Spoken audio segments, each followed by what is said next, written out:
Wednesday, December the 1st.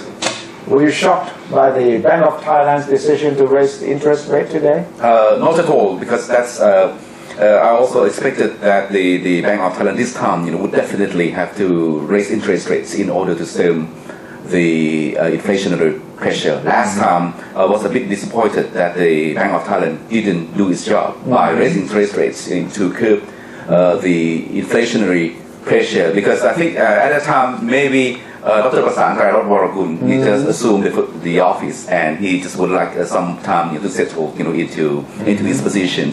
At that time, as you might recall, most of us were quite concerned about the capital inflow. The more capital inflow got into the country, and then we've got the pressure on the exchange rates. The baht, rose quite dramatically, more than 10% since the beginning of the year. So the Bank of Thailand at that time was more concerned about the capital inflow than the inflation. But this time they didn't talk much about inflation, but they just focus on the inflation. But how this will affect the capital inflow now that the local interest rate is higher? Definitely, if we maintain higher interest rates than the U.S. interest rate. U.S. interest rates is about 0 to 0.25%, and this time around the repurchase rate of the Bank of Thailand is about 2%. 2%. So that's the difference. If I have money in America, I would certainly put money in a Thai bank and get more interest. Definitely. So, but we have to take a look at the issues separately.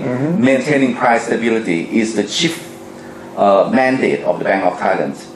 To manage capital inflow, that's a separate task, because you can curb capital inflow through administrative measures, like raising the reserve requirement, or slapping tax, on the inflow. But I think the Bank of Thailand at the moment, should straightforwardly looking at the price stability. There's no conflict of interest. You're saying that there's no conflict of interest in controlling the capital inflow and controlling. No, not at all. I think that's two different tasks, because you can easily. So like in the case of Malaysia has been introducing very tough, stringent capital controls, since 1997, and at the moment China has been very tough, on capital movement. It hasn't liberalized the capital account yet. Well, some bankers told me this afternoon that they were surprised with the speed with which the central bank has raised interest rate. They were expecting it, but they thought it would come next year. Yes, if you look at the broader term, we are entering an era of high inflation. Somebody said that we might face hyperinflation. What's the expected inflation rate this year? Inflation this year, January, they expect about 3%. Compared to last year's, which was very low. Yeah. So in inflation adjusted term, our interest rate yield is minus. Yeah. Because interest rate about 2% now, and inflation 3%. So we have to raise interest rate to the normal level. So interest rate must be higher than the inflation rate. Yeah. In the broader term, now many countries are facing high inflation, particularly in China. The latest figure from China is that in October it was facing food price inflation at 10%. Oh yeah. And we all know that China is the manufacturer, the production base of the world. If China is to face higher production costs, higher inflation, that means that China will export inflation to the whole world. So that will make prices throughout the world higher, and I think it's wise for the Bank of Thailand to start to curb inflation at this point, before allowing before it's too late, before allowing inflation to garner pace.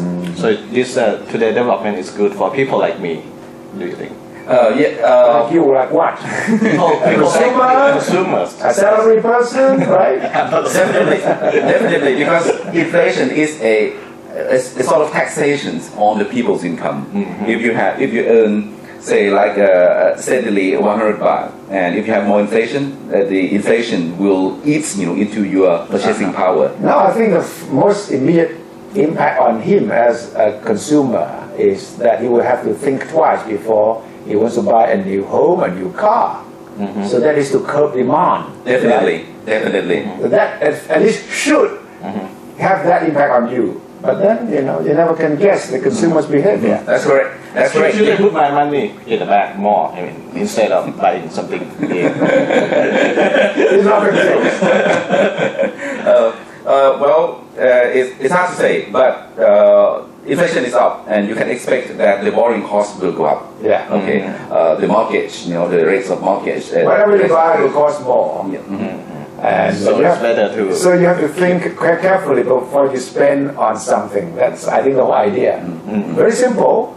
And the Bank of Thailand has that tool, right? The interest rate as a tool to start telling everyone that slow down spending. Don't manufacture too much. The factories, should also reduce their production. Figures of the region, Thailand's inflation rate this year is expected at 3%, Yep. 9% for Vietnam, Wow. 4% for China, Wow. 4% for the Philippines, 5.1% for Indonesia, and 8% quite high for India. So on the average, and from the regional perspective, our inflation remains manageable. So it's better to do it now than maybe next year when it's probably too late. So you think you should give credit to the Bank of Thailand this time? Yes, yes I do. But as I said, it should have raised the interest rate last time. Now it's not too late. Okay, so not good but not too bad.